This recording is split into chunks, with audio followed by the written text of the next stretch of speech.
We are heading out from Usuri Hotel and we're going to go take a little tour through the town and up to Gringo Hill to look at some of the houses that are at the top of the hill.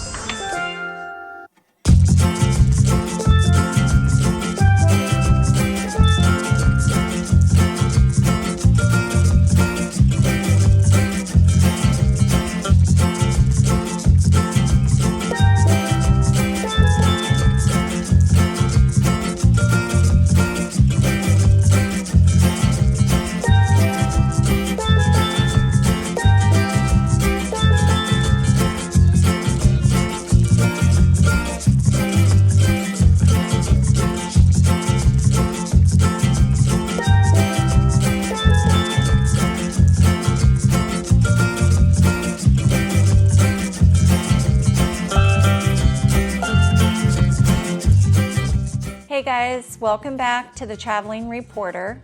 As a quick reminder, my name is Jenna, and in today's video we will be doing a small recap of my trip to Sayulita, Mexico. Before we get started, I wanted to give you a quick reminder to subscribe to my channel and give the video a thumbs up if you enjoy it.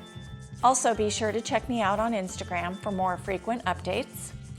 And if you're a current reporter looking for remote work, or if you're just interested in getting into court reporting, please send me an email at travelingreporter2020@gmail.com. Okay, so now that we got that out of the way, let's get into how our trip went to Sayulita, Mexico. So working remotely in Sayulita in terms of doing a Zoom job, the internet at our hotel was not very reliable, so that was one downside. However, I was able to do some scoping on some jobs that I had outstanding. I was able to check emails and talk with my office staff because the phone service was great. In fact, I have AT&T and it's free in Mexico for me, unlimited everything, I believe. So that made it really easy to communicate with my office and get work done that way without having to change my cellular plan or add something to it. I actually didn't have to do anything before leaving, but you should always check with your service provider to see what it offers. Another thing that's nice about traveling to Mexico is you don't need those power outlet converters like you do in Europe, so that made it easy.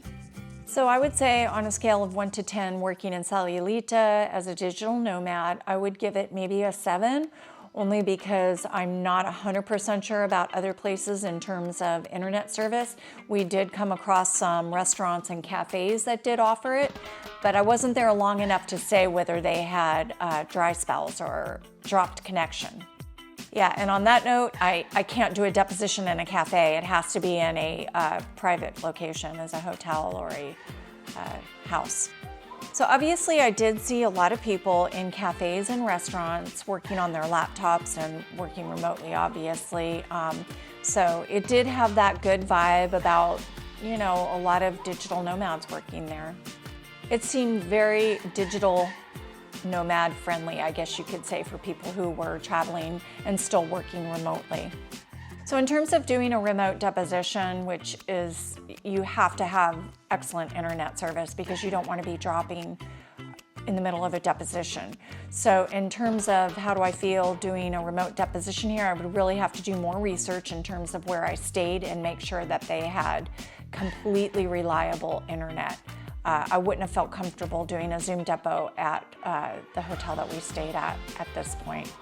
Another nice thing about traveling to Mexico to work, specifically Sayulita, was the time difference. I am based in California, so it was only a 2-hour time difference, which is nice because if I was living in Europe and having to take a deposition California time, that could create problems. So a lot of ups and pluses for Sayulita was just the small town feel. People were very friendly there. It was great beach access where we stayed. The water was warm. The food was great. The food was excellent. And just walking around town, looking in the little shops and that type of thing, I had a great time. I think the overall thing that I liked about Sayulita was that it's just a very laid back, very friendly town, and it really supports Americans as well as Canadians coming there to live and work. The other thing that I liked is everybody just drives around in golf carts, and it's a very stress-free environment. You don't have traffic, and you pretty much can walk everywhere you want to go to. So it's a very walkable city. So some of the restaurants that we frequented were Yaya Cafe. That was our go-to place for breakfast, and they actually had very good internet. Again, I couldn't do a Zoom depot there, but they did. I was able to log in and check emails and anything that I needed internet service for. And the food was excellent. They had everything, great coffee, great breakfast, great lunches. So I would definitely recommend Yaya Cafe. It was in a great location as well. And then in terms of your Mexican cuisine, probably my favorite was Mary's Tacos. Nothing fancy, it was a little taqueria. They had seating indoors and out, very reasonable. I think we ordered for 4 people and it came out to $22 US. So it was excellent, it was very good. And as I said, Mary's had outdoor seating, and that was pretty much every restaurant had outdoor seating. You could just grab a table, I could work on my laptop and enjoy the outdoors, the scenery, and still get a lot of work done. We also went for dinner at Tiburon, which had, I would say, a mix of cuisine. It had Mexican and then just your typical salads and burgers. They had live entertainment, which was good. The food at Tiburon was very good. They had great margaritas. Passion fruit margaritas seemed to be the famous margaritas in Sayulita. And the food was good. The food was excellent. I'd give it maybe a 7. We also went to Don Pedro's out on the beach. That was more, I think they considered that more like fine dining, so it wasn't really a place that you would probably go to work. However, you could, because they had seating outside as well and internet service. Food there was excellent, it was very good. Mexican mostly, I'd say the cuisine was. We also went to a place which was our favorite. They had a lot of smoothies and smoothie bowls, which were excellent. It's called Orangey. And that was probably my favorite breakfast go-to, aside from Yaya Cafe. And very healthy, very fresh, very friendly people working there as well. We also had dinner at La Rustica, which was more, I would say, Italian, pizza, pastas. That was excellent. And we also went to Si Senor, which is inside the Amor Hotel. And we went there for breakfast, and that was really good as well. That was more Mexican cuisine. It was very good, though. Out on the beach, you got to sit right on the rocks out by the water.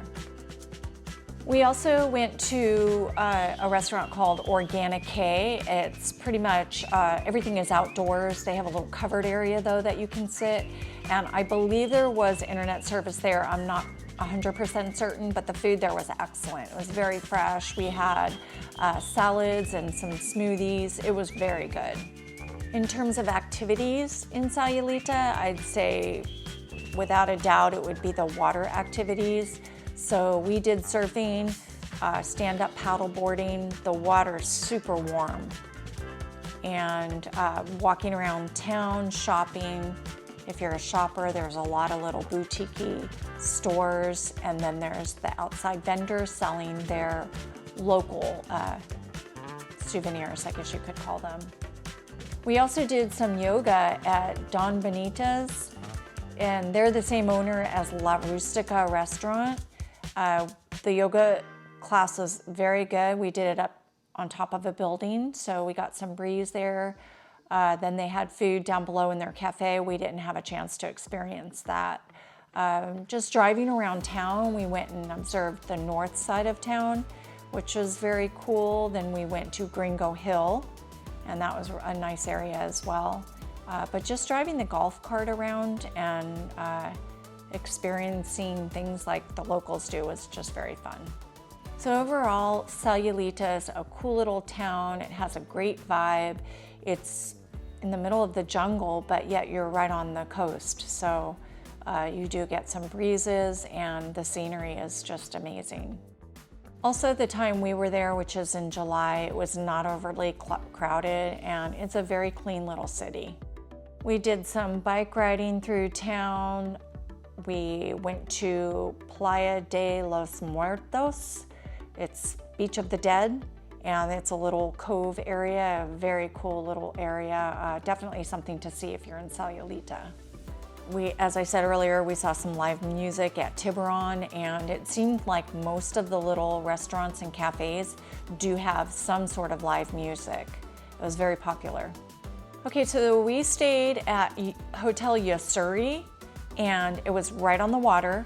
Really nice, clean, beautiful, modern. The downside to Hotel Yasuri, as I said, was the internet connection was not that great. And we also had to walk up 4 flights of stairs to get to our room. There was not an elevator. So if you're on the first floor, I guess that's fine, but we were up top on the penthouse floor, and going up and down that several times a day was pretty taxing. But overall, Yasuri Hotel was beautiful. It had great views. Gustavo, who worked at the front, was amazing. He was very helpful, very sweet. We even ran into him in town on his days off getting food for himself. So as I said, it's a small town. So I would definitely recommend Yasuri. Maybe stay on the first or second floor. And also they have another building with not as great a view maybe, but that one does have an elevator. So if that's really important to you, maybe stay in that building. They also were very helpful as they set up our transportation to and from the airport. They had golf courts on site there that we could rent. You have to rent them. And they also had surfboards to rent as well. So it was a fully stocked hotel. So as we walked through town, we passed quite a few little boutique hotels, so there isn't a shortage of accommodations there, and also houses nearby town. That seemed really beautiful. So I would say if I had to rate Sayulita in terms of working there and overall accommodations, restaurants, things to do, I would say I would give it an 8 on a scale of 1 to 10. I really enjoyed my stay there, and I would love to go back. Okay, thank you guys for watching. I hope you enjoyed the video, and this week I have a remote job coming up. I'm working from home, so I will be doing a job from home this week. And so we're gonna be making a video of that Zoom deposition from my home and giving you like an inside look of what that looks like and what it entails. All right guys, we'll see you next time. Thank you for watching.